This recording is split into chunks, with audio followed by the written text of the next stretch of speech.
On TV, the result, historic. Donald Trump impeached. But what a day leading up to that. Resolved that Donald John Trump, President of the United States, is impeached for high crimes and misdemeanors. In the run-up to the vote, just hearing the words from inside the U.S. Capitol building. Article 1, abuse of power. And the allegations. Article 2, obstruction of Congress. Underlining the stakes for Donald Trump. For more than 7 hours, they debated the allegations against him yet again. Our founders' vision of a republic is under threat from actions from the White House. Say Democrats, Trump abused the presidency for his own political gain by pressuring Ukraine to dig up dirt on Trump rival Joe Biden, and then that Trump obstructed the investigation into that. He gave us no choice. Never before in the history of our nation have we seen a president declare and act if he is above the law. But for the courage of someone willing to blow the whistle, he would have gotten away with it. Instead, he got caught. He tried to cheat, and he got caught. Indeed, one after another, Democrats made their view clear, at times with passion. When you see something that is not right, not just, not fair, you have a moral obligation to say something, to do something.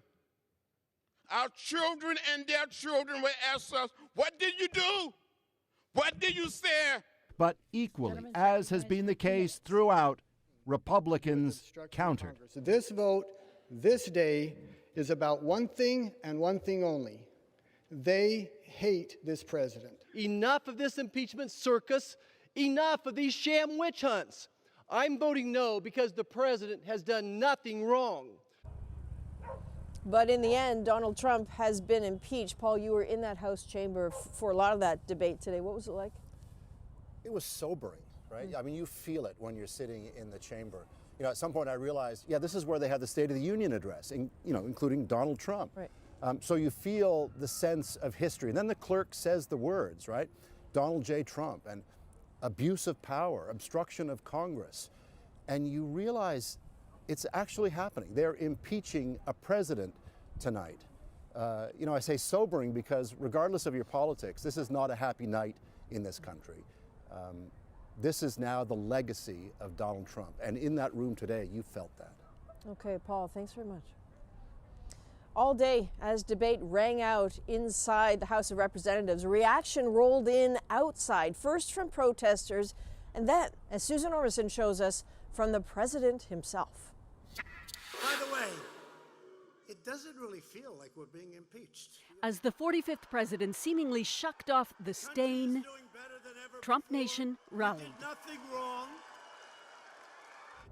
In the shadow of Capitol Hill, so did Democrats. Show me what democracy looks like! This is what democracy looks like! Show me what democracy looks like! Reveling in the day they'd longed for. The majority of Americans believe he should be impeached and removed.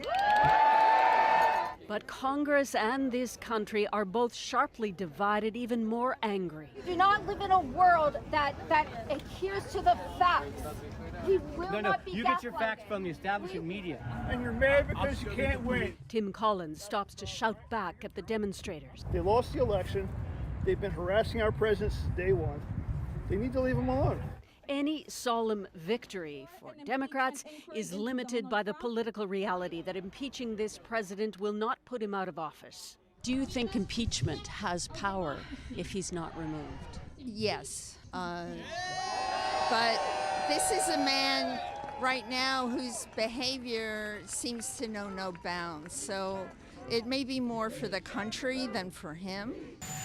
But Donald Trump will play impeachment as a nasty plot, says Hans Knoll.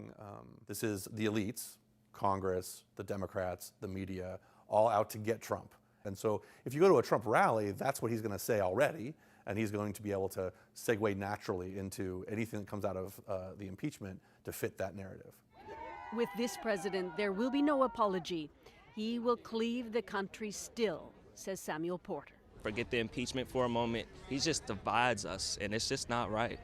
This man brings out the worst in all of us, and he just really divides us, and it's not cool. We wish you would leave the White House sometime next year. Parody or not, there is little chance of that. We won't go together, so get out right now! So a historic day, Susan, and not just here in Washington, I guess, but across the country, right? Yeah, I mean, the impact won't be felt tomorrow or even in the weeks. It'll be measured in months when we see really if impeachment still matters, if it galvanizes voters. We know that it will be used in campaigns. It already has. And I was struck, Adrian, by some of the people at that rally who conceded reluctantly that it won't remove this president, but it is a statement of what they say is disgust with this president. On the other hand, Republican voters have said they feel this was a bold attempt to nullify their vote, and now more than ever, they're not going to let that happen. So in a way, the campaign for 2020 has just started, Adrian. All right, Susan, thanks very much. So Trump is impeached, but tonight he is still the president of the United States. Removing him from office would take a conviction in the Senate, which is where all of this heads next. The Republican-held Senate will now hold a trial with senators sitting as the jury. There's no date set yet, but it's widely expected to start in January. Beforehand, Democrats and Republicans will try to work out the rules, including who to call or not call as witnesses. That's a point that's already proving contentious. It's really not clear how long the trial will last, but weeks is a pretty safe bet.